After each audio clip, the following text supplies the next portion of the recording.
The wind pressed against the small house, carrying the dry bite of winter across the prairie. Inside, the lamp burned low and steady, giving the front room a soft amber glow. The woman of the house sat at her table, mending a tear in an old shirt, listening to the quiet creak of the boards as the night settled in. It was the kind of evening when neighbors stayed home, and even the dogs gave up barking.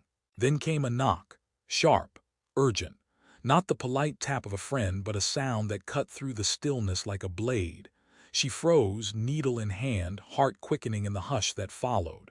The knock came again, harder this time, carrying a weight of need that could not be ignored. She rose from her chair and crossed the room, each step measured. Visitors at this hour were rare, and trouble often walked with them. She reached the door and pressed her palm against the wood, listening. Beyond the thin barrier of pine and paint, the cold air seemed to hum with desperation. When she opened the door, a figure stood in the dim light, a man wrapped in a worn coat that had seen too many storms. His shoulders sagged beneath the weight of worry, and his eyes, shadowed and tired, searched her face as if begging for permission to speak. In his arms he carried a bundle of faded blankets. From within came a small, restless cry, thin and sharp against the winter night. "Ma'am," he said, his voice rough and unsteady, "please, I need milk for my baby." The words fell heavy between them. He shifted the bundle, and the faint cry of the child rose again, weaker now, almost swallowed by the cold. The woman's breath caught. She saw the tremble in the man's hands, the cracked skin around his knuckles, the way his lips struggled to form the plea again. This was not the voice of a man who begged easily. Her first thought was caution. She did not know him. A lone woman opening her door to a stranger carried risks she understood well. But the sound of the child's cry pierced through the layers of fear like sunlight through a storm cloud. She looked down at the small face barely visible between the folds of fabric, cheeks pale, eyes half closed, a tiny mouth searching for nourishment that wasn't there. The man lowered his head, shame flickering across his features. "I wouldn't ask," he said quietly, "but she hasn't eaten all day. I've got nothing left to give her. Please, just a little milk." The woman felt the cold creep in through the open doorway, but it was the ache in his words that chilled her more.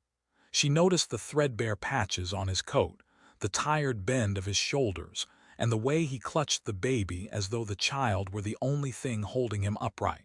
Pride still lived in his eyes, but desperation had stripped it of its sharp edges. Behind him, the night stretched wide and empty.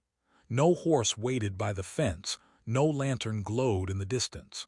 It seemed as if he had walked miles with nothing but the child in his arms and hope in his heart. The woman's mind raced.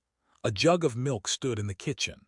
She could give it to him, close the door, and return to the safety of solitude. Yet something in the way the baby whimpered, a sound too small for a world this cold, rooted her to the spot. She tightened her shawl and stepped closer to the doorframe, the soft light spilling over the man's face. His eyes glistened, not with tears but with the strain of holding himself together. The baby shifted, a tiny fist escaping the blanket, fingers curling in the frigid air. The sight drew a sharp breath from her chest. She felt an ache that was more than sympathy, a pull that reached back to something ancient and undeniable, the instinct to protect, to comfort, to feed. For a long moment they stood in the quiet standoff of strangers bound by an unexpected need. The woman heard the distant groan of the wind against the eaves, the faint squeak of a shutter in the cold, and beneath it all the soft, fragile sound of a child's hunger. It was that sound, more than the man's words or the bleak night beyond, that finally broke the barrier between them. She rested her hand on the edge of the door and met the man's eyes. "Come inside," she said, her voice steadier than she felt. "The baby can't stay out in this cold." Relief flickered across his face, a brief flash of gratitude before weariness returned. He stepped forward, careful not to jostle the bundle in his arms.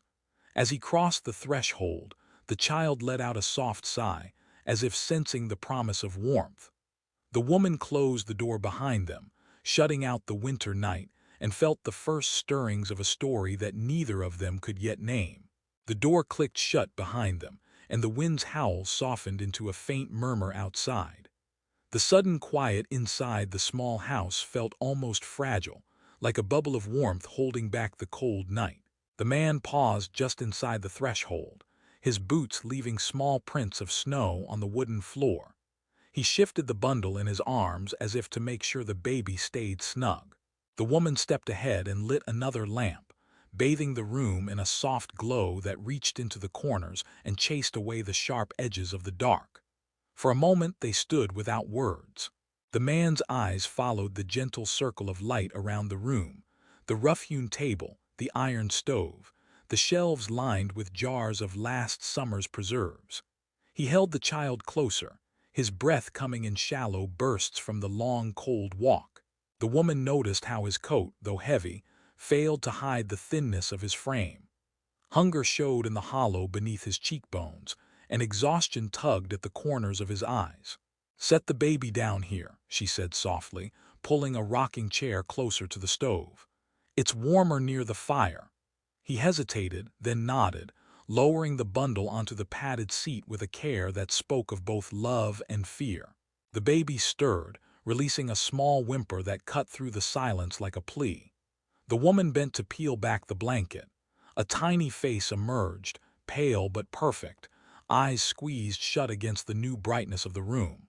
"She's so small," the woman murmured, her voice barely above a whisper. The man crouched beside the chair, his rough hands hovering protectively near the baby's head.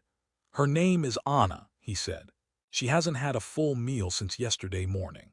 I tried to find help in town, but everyone turned me away. I sold the last of our bread for a little milk, but it wasn't enough." His voice cracked on the last words, as if each admission carried a weight he could barely lift.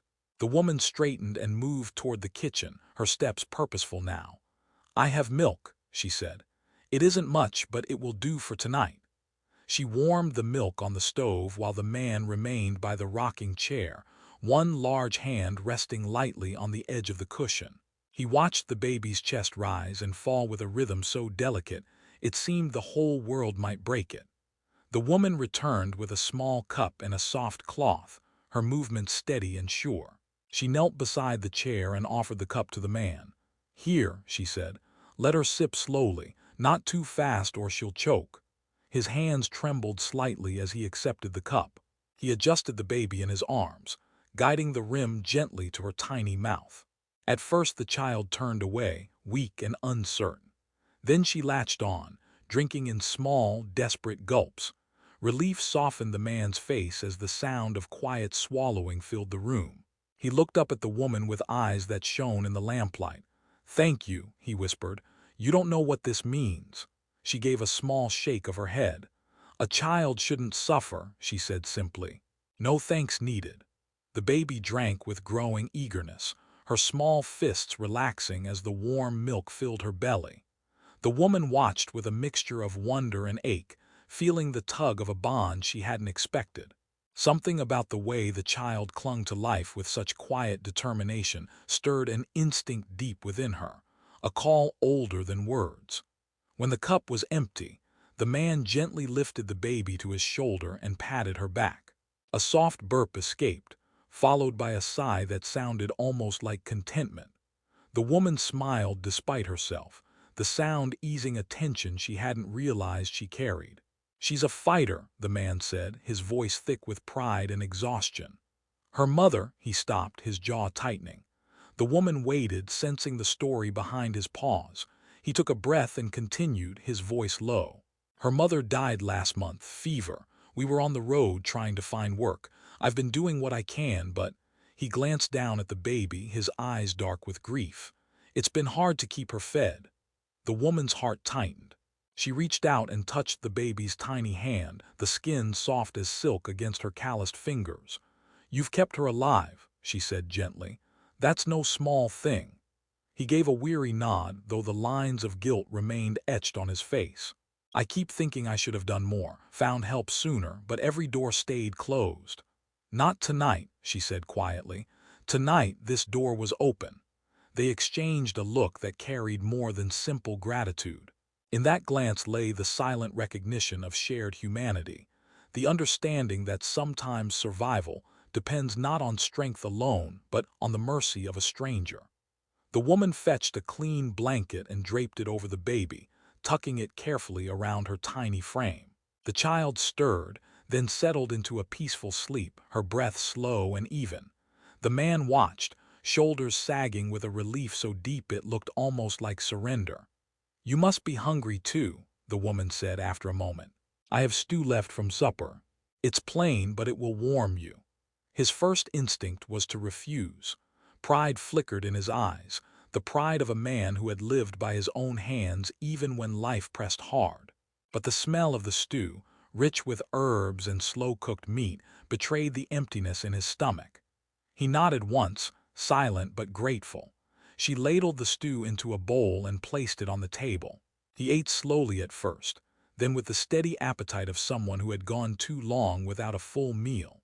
Between spoonfuls he spoke of his journey, how he had left the lumber camp after work dried up, how he had walked mile after mile seeking shelter, how he had carried the baby through nights so cold the stars seemed to crackle. The woman listened without interruption, her eyes fixed on his tired face. Each detail painted a picture of a man driven by love and desperation, a father willing to strip away every layer of pride to keep his child alive. She felt her respect for him deepen with every word. When the bowl was empty, he set it down with a quiet sigh. "I don't know how to repay you," he said. "You've given us more than food. You've given us a chance." The woman looked toward the rocking chair where the baby slept, cheeks now warm with color. "The baby's health is repayment enough," she said. "That little one is reason enough to open my door." The fire crackled softly, filling the room with a gentle warmth. Outside, the wind continued to sweep across the dark prairie, but inside the house, a fragile peace had settled. The man leaned back in his chair, the lines of fear easing from his face as he watched his child sleep. The woman remained standing for a moment, studying the scene before her, the weary father, the nourished baby, the quiet strength that filled the small room. She realized that the night had shifted in a way neither of them had planned. What began as a plea for milk had become something deeper, a sharing of burdens, a recognition of need, and a quiet promise of care. She could feel it in the steady rhythm of the baby's breathing, in the soft crackle of the fire, in the way the man's shoulders finally lowered as exhaustion gave way to a fragile calm. The house, once filled only with the simple sounds of a solitary evening, now carried the heartbeat of 3 lives briefly intertwined. The woman sensed that this was more than a passing encounter. Something unspoken lingered in the warm air, a sense that the path ahead, though uncertain, had already begun to shift. The night deepened around the little house, but inside the small room the fire burned steady, holding back the chill that pressed against the walls. Samuel, he finally told her his name, sat near the stove with Anna asleep in his arms. The baby's tiny breaths came in soft, rhythmic sighs, each one a quiet reminder of the urgency that had brought them here. The woman, who introduced herself simply as Mary, poured more water into the kettle and set it on the stove. The scent of warm milk and herbs lingered in the air, wrapping the room in a calm that felt almost unreal after the sharp tension of their first meeting. Mary watched the man's face as he studied the child. He carried a strength born of hard work, but it was tempered now by a deep weariness that no amount of physical labor could explain. His eyes stayed fixed on the baby, but his mind seemed far away, tracing memories she could not see. She sensed that he was fighting a battle inside himself, one that had nothing to do with the cold outside. "You must have been walking for hours," she said softly, breaking the silence. "Your boots are soaked through." He looked up, startled by the gentle concern in her voice. "Since before sunrise," he admitted. "I thought if I kept moving I could find someone before dark, but every door stayed shut. People don't take kindly to strangers these days." He gave a small, bitter smile and looked back down at the child. "I can't blame them, but it's a hard thing to keep walking when you've got a baby crying in your arms." Mary felt a knot form in her chest. She had seen men broken by loss before, farmers who lost crops to drought, fathers who buried children in harsh winters. But something about this man's quiet perseverance reached her in a way she could not name. "You found one door open," she said, trying to offer more than simple sympathy. He met her eyes and nodded. "I did," he said, "and I won't forget it." The kettle began to whistle, a soft sound that filled the pause between them. Mary poured hot water into 2 chipped mugs and added a pinch of dried mint from a jar on the shelf. The fragrance of the leaves lifted into the air, mingling with the scent of smoke and warm milk. She handed one mug to Samuel, their fingers brushing briefly. His hands were rough and cold but steady. "Thank you," he said quietly. He took a sip and let out a slow breath, as if the warmth of the drink reached places deeper than his throat. Mary settled into the rocking chair beside him, careful not to disturb the sleeping child. "Tell me about Anna," she said. "How old is she?" "4 months," Samuel replied, his voice softening as he spoke the number. "She was born in September, right before the first frost. Her mother," he stopped, swallowing hard. "Her mother passed a few weeks after. Fever took her fast. I buried her near the camp where we'd been staying." He paused, his gaze fixed on the fire. "Since then it's just been us. I tried to find steady work, but winter came early. We've been on the move ever since." Mary listened, the rocking chair creaking softly beneath her. She wanted to reach out, to offer some physical comfort, but she held herself back, sensing that her quiet presence was enough for now. "You've kept her alive through all of this," she said finally. "That takes more strength than most people will ever know." Samuel gave a small shake of his head. "Some days it doesn't feel like strength," he murmured. "Some days it feels like I'm one step away from failing her." "You haven't failed," Mary said firmly. "You brought her here. That's what matters." For a long time they sat in companionable silence, the only sounds the crackling of the fire and the faint rustle of the baby's blankets. Mary felt the weight of his story settle over the room like a heavy quilt, but instead of despair, it brought a strange sense of peace. There was something deeply human in their shared stillness, as if the walls themselves recognized the quiet dignity of survival. After a while, Samuel shifted Anna gently into Mary's arms. "Would you hold her while I stretch my back?" he asked, his voice tinged with reluctance, as if the act of handing over the baby required more trust than words could express. Mary accepted the child carefully, feeling the surprising warmth and softness of the tiny body against her chest. Anna stirred and made a small sound, a half-whimper that faded as she nestled closer. Mary adjusted the blanket and began to rock gently, her heart swelling with an unexpected tenderness. The baby's weight felt both fragile and grounding, like a promise she hadn't known she needed. "She likes you," Samuel said with a faint smile, watching as Anna settled into a peaceful sleep. "She hasn't rested this well in days." Mary brushed a fingertip across the baby's smooth cheek. "She's a beautiful child," she said softly. "Strong like her father." Samuel lowered his eyes, a flicker of something unspoken passing across his face. "I don't know how strong I am," he admitted. "Most days I just keep moving because stopping would be worse." Mary looked at him, her voice gentle but sure. "That is strength, the kind that keeps a child alive when the world gives you every reason to give up." He met her gaze, and for a moment the space between them felt charged with quiet understanding. It wasn't the spark of sudden romance, but something deeper, a recognition of shared burdens, of 2 lives shaped by loss yet bound by the stubborn will to endure. The baby stirred again, and Mary instinctively adjusted her hold, cradling the tiny head against her shoulder. Samuel watched, his eyes softening as if he were seeing something more than a simple act of care. He rubbed a hand over his tired face and exhaled slowly. "You remind me of her mother," he said finally, his voice almost a whisper. "Not in looks, but in the way you hold her, gentle, steady, like the world can wait while you keep her safe." Mary felt a lump rise in her throat. She wanted to tell him that anyone would have done the same, but she knew it wasn't true. Many doors had stayed closed to him before he reached hers. Compassion was not a given, it was a choice. The fire burned lower, casting long shadows across the wooden floor. Mary adjusted Anna's blanket, and felt the child's tiny heartbeat against her chest.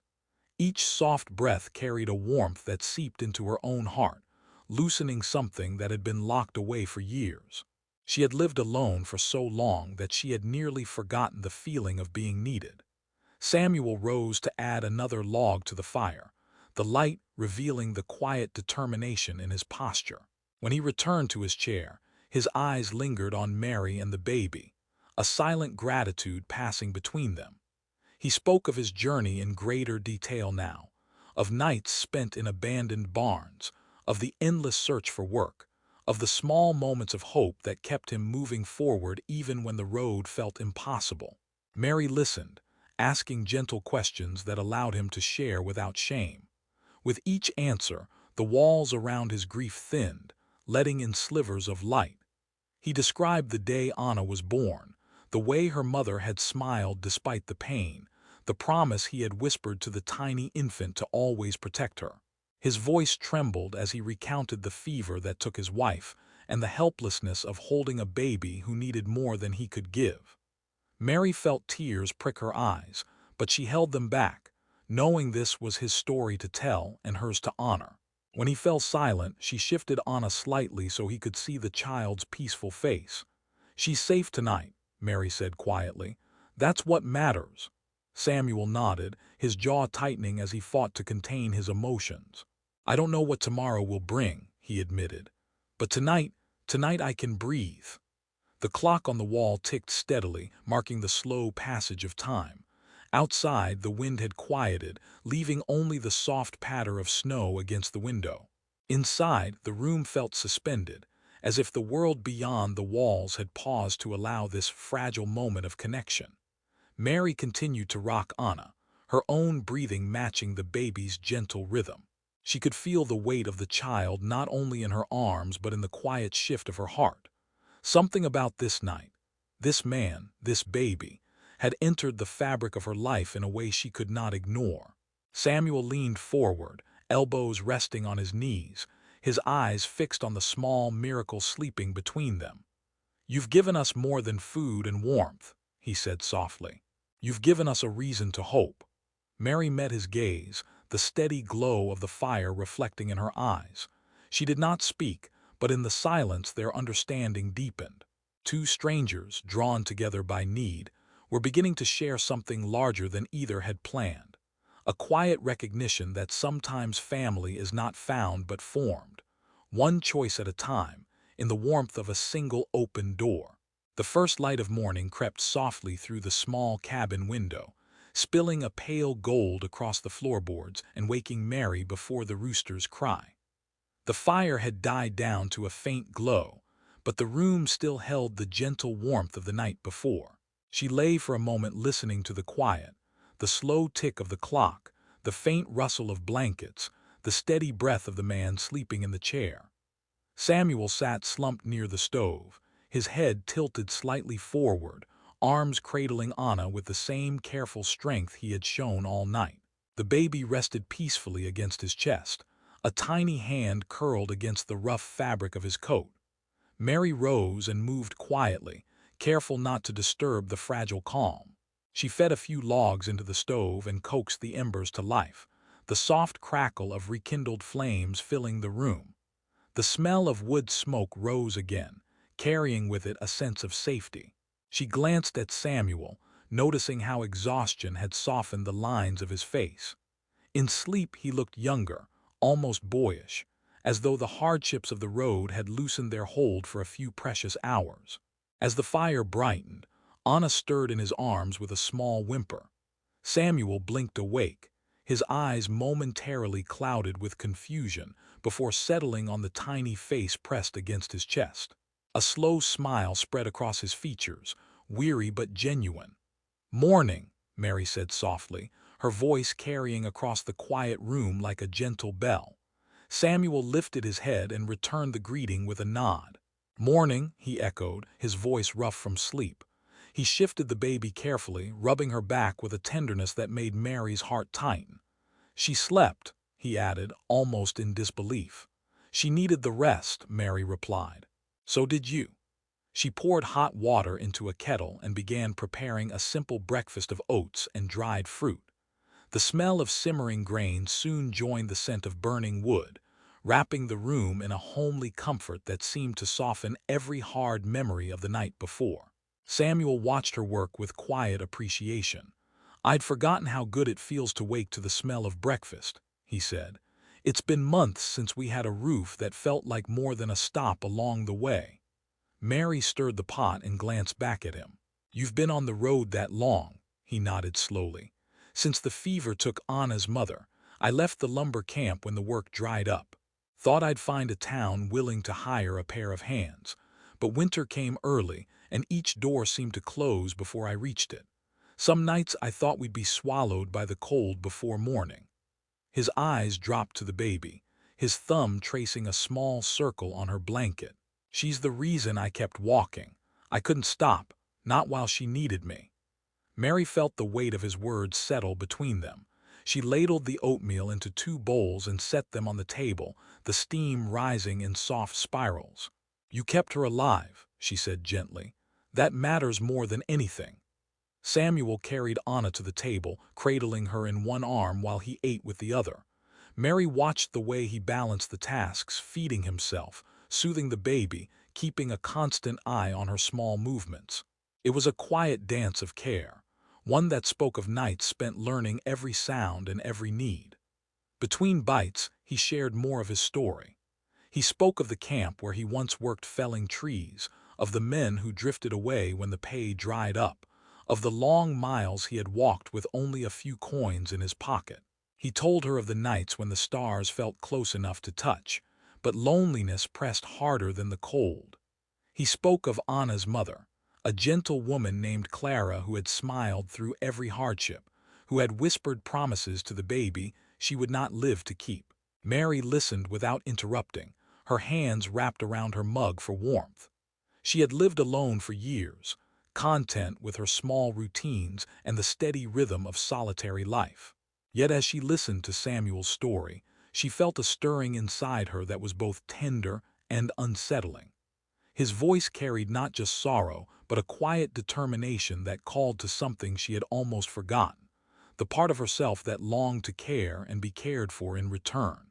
When the meal was finished, Mary cleared the table while Samuel rocked Anna gently in the chair. The baby cooed softly, her small face brightening with the first smiles of the morning. Mary felt her heart swell at the sound. She knelt beside the chair and let the baby wrap tiny fingers around her own. The grip was surprisingly strong, as if the child sensed the bond forming between them. Samuel watched the interaction with a look that was part gratitude, part wonder. "She likes you," he said, his voice soft. "She doesn't take to everyone this quickly." Mary smiled, her eyes never leaving the baby's face.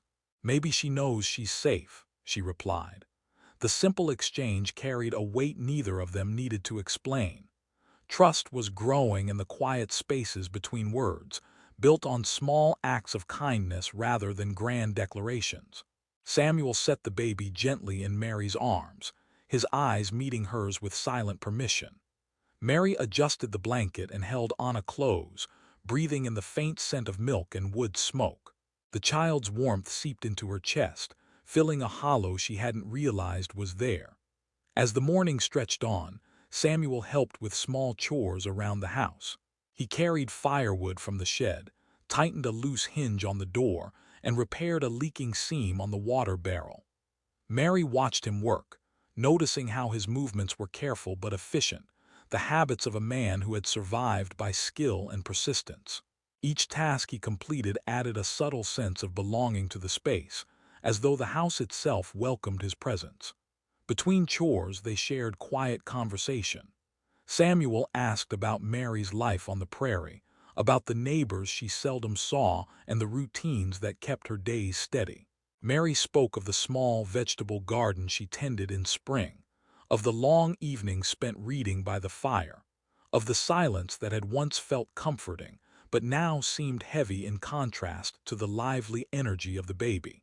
Anna remained content in Mary's arms, her eyes wide and curious as she watched the adults move through the room. Mary marveled at the way such a small life could fill the house with new purpose. Every tiny movement, a stretch of a hand, a blink of bright eyes, seemed to carry the promise of a future not yet written. By midday the sky outside had cleared to a brilliant blue, and sunlight streamed through the windows, scattering patterns across the wooden floor. Mary opened the door to let in the crisp air, and Samuel stepped onto the porch, cradling Anna against his chest. Mary followed, her shawl wrapped tightly around her shoulders. Together they stood in the pale winter light, watching the distant hills shimmer under a thin layer of snow. "It's a beautiful country," Samuel said quietly. "Hard but beautiful," Mary nodded. "It is. Some days the loneliness makes it hard to see the beauty, but it's always there if you look long enough." He glanced at her, his eyes thoughtful. "Loneliness is easier to bear when you have someone to share it with, even for a little while." The words hung in the cold air, simple yet heavy with meaning. Mary felt a warmth spread through her chest that had nothing to do with the shawl. She met his gaze and saw the same unspoken recognition reflected back. A sense that their meeting was more than chance, that the road ahead might hold possibilities neither had dared to imagine. Anna gurgled softly, breaking the silence with a sound so small yet so full of life that both adults smiled without thinking. Samuel shifted the baby slightly and looked back at Mary. "I don't know what comes next," he said, "but for the first time in a long while, I feel like tomorrow might hold more than worry." Mary's heart tightened at the quiet hope in his voice. She reached out and gently touched Anna's small hand where it peeked from the blanket. The baby's fingers curled around her own, a simple, wordless connection that felt like a promise. The afternoon passed with a rhythm that felt both new and familiar. They shared another meal, tended the fire, and watched as the sun began its slow descent toward the horizon. Shadows stretched across the snow, turning the landscape into a painting of silver and blue. Inside the house, the three of them moved with the easy coordination of people who had known each other far longer than a single day. Mary found herself laughing softly at Samuel's dry humor, marveling at the way Anna responded with bright eyes and tiny kicks of delight. As dusk settled, Mary lit the lamps and drew the curtains against the deepening cold. The house felt different now, warmer, fuller, alive with the quiet heartbeat of unexpected companionship. She carried Anna back to the rocking chair and settled in to feed her again, the baby's small face relaxing into a peaceful rhythm. Samuel sat nearby, his eyes following every movement with a tenderness that spoke of both gratitude and something deeper, something still finding its shape. The hours slipped by unnoticed as they tended to small tasks and shared quiet moments. Outside, the winter night gathered its strength, but inside the little house the air was thick with the kind of warmth that comes not from fire alone, but from the presence of hearts beginning to recognize one another. Mary felt it in the way Samuel looked at the baby, in the way his voice softened when he spoke her name, in the way the walls of her once empty home seemed to draw closer around them, not to confine but to shelter. When the fire burned low again, Mary added another log and glanced at Samuel. He met her eyes, and in that steady gaze she felt the quiet truth of everything they had shared since the night before.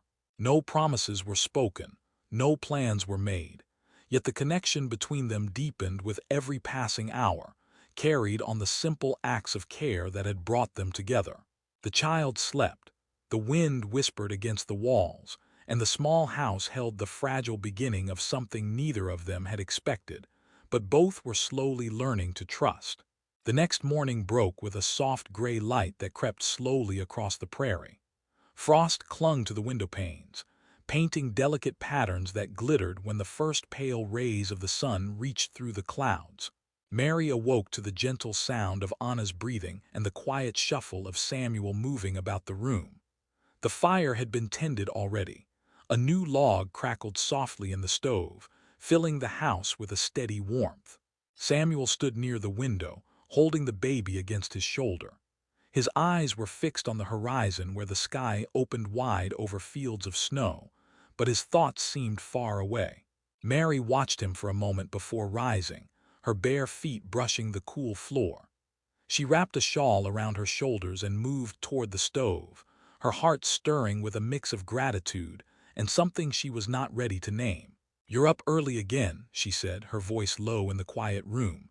Samuel turned, offering a small smile that carried both weariness and calm. "Habit," he replied.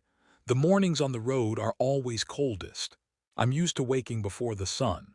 He glanced down at Anna, who stirred slightly but remained asleep, her tiny face peaceful against his chest. "She slept all night. That's a gift I didn't expect." Mary poured water into the kettle and set it on the stove. "It's the warmth," she said, "and maybe she knows she's safe now." Samuel met her eyes, the flicker of gratitude unmistakable. "Safe," he repeated softly, as if tasting the word for the first time in a long while. "That's something we haven't felt in months." As the kettle began to hum, Mary prepared a simple breakfast of warm bread and honey. The smell filled the room with a sweetness that seemed to soften the edges of winter. Samuel settled Anna into the rocking chair and helped set the table, his movements careful but practiced. They ate together in a companionable quiet broken only by the soft creak of wood and the gentle sighs of the sleeping child. Between bites, Samuel began to speak, his voice low but steady. He told Mary about the journey that had brought him here, the endless days of walking, the barns and empty sheds where he had sought shelter, the times when hunger gnawed so sharply he thought he might collapse. He spoke of small moments of grace too. A stranger who gave him a scrap of bread, a warm day that let them rest without fear of freezing, the rare night when the stars above the prairie seemed to promise that they were not entirely forgotten. Mary listened, her eyes never leaving his face. Each word painted a picture of hardship, but also of resilience. She saw the strength in the way he carried the baby through every trial, the quiet resolve that had kept him moving forward when most would have turned back. His story stirred something deep inside her, an admiration that blended with a growing affection she could no longer deny. "You've walked a hard road," she said softly when he paused, "but you've kept your promise to her." Samuel looked down at his calloused hands. "I promised her mother I would protect Anna no matter what. Some nights I wondered if I was failing, but I couldn't stop. Not while she needed me." Mary reached across the table and rested her hand lightly on his. "You didn't fail," she said. "You found your way here." The warmth of her touch lingered even after she withdrew her hand. Samuel held her gaze for a long moment, something unspoken passing between them. It was not a sudden spark but a quiet recognition, the kind that grows slowly like a seed pushing through cold soil. After breakfast, Samuel offered to help with chores around the house. He chopped wood behind the cabin while Mary carried water from the well. Anna slept soundly in a cradle near the stove, the rhythmic sound of her breathing filling the room when Mary returned. Through the small window she watched Samuel work. His movements were strong and deliberate, each swing of the axe sure and steady. The winter light caught the broad lines of his shoulders and the determined set of his jaw. He worked as if the task were more than necessity, as if every split log were a quiet promise of stability. When he finished, Samuel stacked the wood neatly beside the door and joined Mary inside. His cheeks were flushed from the cold, his breath a faint mist in the crisp air. "That should keep the fire going for a while," he said. Mary smiled, feeling a warmth that had little to do with the stove. "Thank you," she replied. "It's been a long time since anyone helped with the heavy work." Samuel removed his coat and sat near the fire, stretching his hands toward the heat. "You shouldn't have to carry it all alone," he said quietly. His words settled into the space between them, carrying more weight than the simple tasks of the day. Mary felt the truth of them in her bones. For years she had managed the house by herself, meeting each challenge with steady determination. But now, with Samuel here, she felt the difference, how the load lightened when someone else shared it, how the silence of the house filled with the sound of life. Later, when Anna awoke, Mary gathered the baby into her arms. The child blinked up at her with wide, curious eyes, her tiny fingers grasping at the folds of Mary's shawl. Mary rocked her gently, humming an old tune that rose from memory without effort. Samuel watched from his chair, his eyes softening with each note. "She likes you more every hour," he said, his voice thick with quiet wonder. Mary smiled down at the baby. "It's easy to love her," she replied. Samuel leaned forward, elbows resting on his knees. "It's easy to love you too," he said before he could stop himself. The words slipped out like a breath, unplanned and undeniable. Mary froze, the song catching in her throat. She looked up, startled by the raw honesty in his eyes. For a heartbeat neither of them moved. The fire crackled softly and Anna cooed, oblivious to the weight of the moment. Samuel's face flushed. "I shouldn't have said that," he began, but Mary shook her head, stopping him with a gentle glance. "Don't be sorry," she said quietly. "I understand." The silence that followed was not uncomfortable. It carried the warmth of recognition, a shared understanding that something was growing between them, something neither of them had expected when he first knocked on her door. The day unfolded with a slow, steady rhythm. They tended the fire, prepared another meal, and took turns holding Anna as the baby discovered the simple joys of a safe, warm home. Samuel fixed a loose shutter on the window, while Mary mended a torn sleeve in his coat. Their conversation flowed easily now, weaving between small stories of the past and quiet hopes for the future. At one point, Samuel told Mary about the promise he had made to Anna's mother before she died, a promise to keep their child safe and to build a life where she would never feel unwanted. "I didn't know how I would keep that promise," he said, his voice heavy with emotion. "But being here, it feels like I'm finally keeping it." Mary looked at him, her heart tightening at the sincerity in his eyes. "You already have," she said softly. "You brought her here, you kept her alive, that's more than most could do." The afternoon sun slanted through the windows, filling the room with a gentle glow. Mary sat with Anna in her lap, watching as Samuel repaired a broken hinge on the door. His presence filled the house with a quiet strength, a steadiness that reached beyond the tasks he performed. Each small action, chopping wood, mending a hinge, feeding the baby, spoke of a man willing to build something lasting. As the light began to fade, Mary felt a shift inside her, subtle but unmistakable. The house no longer felt like a place of solitary survival. It felt like the beginning of something shared, a space where love might grow from the simplest acts of care. She looked at Samuel and saw not a stranger seeking milk, but a partner who had walked through hardship and arrived at her door with more than a child in his arms. When night finally settled over the prairie, the three of them gathered near the fire. Samuel held Anna close while Mary poured tea into two chipped mugs. The baby stirred, her tiny hand curling around Samuel's finger, and he smiled with a tenderness that lit his entire face. Mary watched the scene, her heart swelling with a quiet joy that felt both new and long awaited. The fire crackled, the wind whispered against the walls, and the small house glowed with the warmth of lives beginning to intertwine. Samuel glanced at Mary across the flickering light, his eyes meeting hers with a look that needed no words. In that gaze was gratitude, hope, and the promise of a bond forged not by chance but by choice. The night stretched ahead, filled with possibilities neither of them had dared to imagine when the cold knock first sounded on her door. The following day began with a sky the color of soft pearl, the kind of winter morning that promises a slow unfolding rather than a sharp burst of light.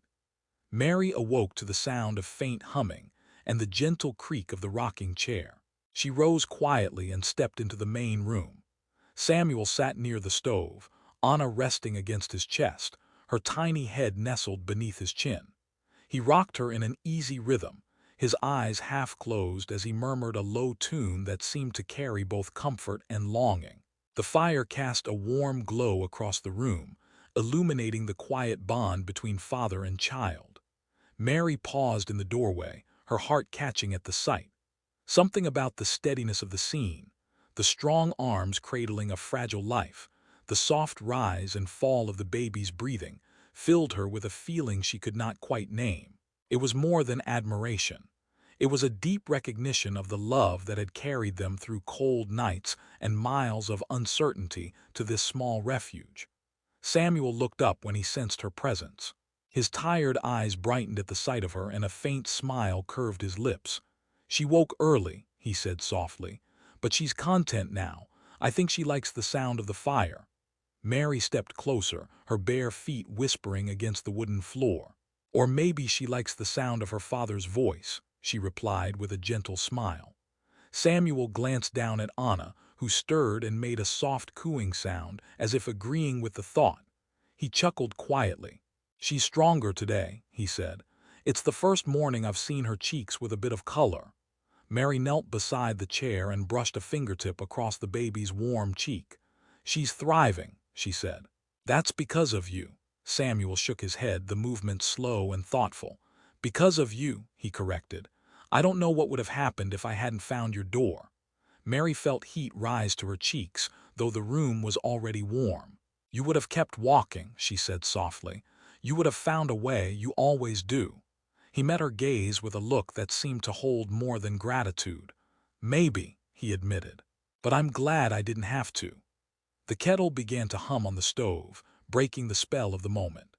Mary stood and poured hot water into a pot of dried berries and herbs, letting the fragrant steam fill the air. Samuel shifted Anna carefully into her arms. Mary accepted the baby, marveling at the growing weight in such a small body. Anna blinked up at her with wide eyes that reflected the firelight, then settled against her shoulder with a contented sigh. Breakfast came together slowly, as though the morning itself had no desire to rush. Samuel sliced the last of the bread while Mary stirred a pot of porridge.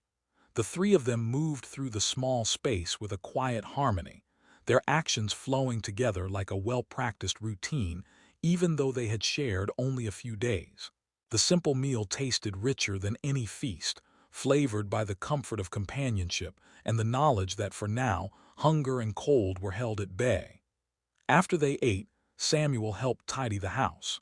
He carried in more wood, swept the porch free of snow, and tightened the latch on the back door where the wind sometimes found a way in. Mary washed the dishes and tended to Anna, who watched the movements of the adults with bright, curious eyes. The baby's laughter, small, bubbling sounds of delight, filled the house with a music that made the walls feel wider and the winter seem far away. When the chores were done, Samuel took his coat from the peg and glanced toward the door. "I should check the path into town," he said. "I need to see if there's work to be had. If I can earn enough, I can buy supplies before the next storm." Mary's heart tightened at the thought of him leaving, even for a short while. "The roads will be icy," she said. "Be careful." He smiled, a quiet reassurance in the curve of his mouth. "I will. I won't be gone long." He reached for Anna, who responded with a happy squeal. Samuel kissed her forehead and then looked at Mary. "Thank you for everything you've done." Mary met his gaze, the warmth of his words settling deep inside her. "Just come back safe," she said. He nodded and stepped into the cold, the door closing softly behind him. Mary stood for a long moment listening to the fading sound of his boots on the snow-packed path. The house felt suddenly larger and quieter, but not empty. Anna wriggled in her arms, anchoring her to the present. Mary rocked her gently, humming a tune that matched the slow rhythm of her own heartbeat. Time passed in a gentle drift. Mary fed the baby, tended the fire, and kept watch on the window for any sign of Samuel's return. The afternoon light shifted from pale silver to a soft golden hue, spilling across the floor in long slanting rays. Anna napped peacefully, her tiny fists curled near her face. Mary used the quiet to mend a small tear in Samuel's coat, her stitches neat and careful. Each pull of the needle felt like a small act of care, a silent way of weaving their lives a little closer together. As the sun began to dip toward the horizon, the door opened and Samuel stepped inside, a gust of cold air following him. Snow dusted his shoulders and the brim of his hat. Mary's heart lifted at the sight of him. He closed the door and stamped the snow from his boots, his eyes finding hers with a look that spoke of both fatigue and quiet triumph. "I found a farmer a few miles down the road," he said, setting a small sack of provisions on the table. "He needs help with the livestock through the winter. It's not much, but it's honest work. He paid me for a day's labor and said there will be more if I can return tomorrow. Mary felt a surge of relief and pride. That's wonderful, she said. It will help keep you and Anna fed. Samuel nodded, removing his gloves. It's a start, enough to keep moving forward. He glanced toward the cradle where Anna now stirred, waking from her nap. And enough to make sure she never goes hungry again. Mary crossed the room and placed a gentle hand on his arm. You're building a life for her, she said. That's more than most can say. Samuel looked at her, his expression softening. I couldn't have done it without you, he said quietly. You opened your door when everyone else turned us away. You gave us warmth, food, and hope. That's not something I'll ever forget. The sincerity in his voice wrapped around Mary like a blanket. She wanted to tell him that he owed her nothing, that helping them had given her more than she could explain. But the words tangled in her throat. Instead, she simply held his gaze, letting the silence speak for her. Evening settled over the prairie, bringing with it a deepening cold that pressed against the windows. Samuel fed the fire while Mary prepared a simple supper of potatoes and dried beans. They ate together at the small table, Anna cooing in her cradle nearby. The flicker of the lamplight softened the lines of the room, turning the modest space into a haven of warmth and quiet companionship. After the meal, Samuel lifted Anna into his arms and began to hum the same low tune Mary had heard that morning. The baby relaxed instantly, her small head resting against his chest. Mary sat beside them, her eyes tracing the gentle movements of father and child. The music of the moment was not in the melody, but in the rhythm of shared breathing, the soft crackle of the fire, the unspoken understanding that had grown between them. Samuel glanced at Mary, his eyes reflecting the lamplight. When I left the camp, he said slowly, I thought I was walking toward nothing, just another cold town, another closed door. But now, he paused, searching for the right words. Now I feel like the road brought us exactly where we were meant to be. Mary felt a warmth spread through her chest that no fire could match. She reached out and touched Anna's tiny hand, marveling at the strength in those small fingers. Sometimes the road knows what we need before we do, she said softly. The three of them remained near the fire as the night deepened, each moment weaving their lives a little tighter. Outside, the wind swept across the empty prairie, but inside the little house the air was thick with a quiet promise. Samuel rocked the baby, Mary watched with tender eyes, and together they created a silence filled with something deeper than words, a sense of belonging that neither hardship nor distance could undo.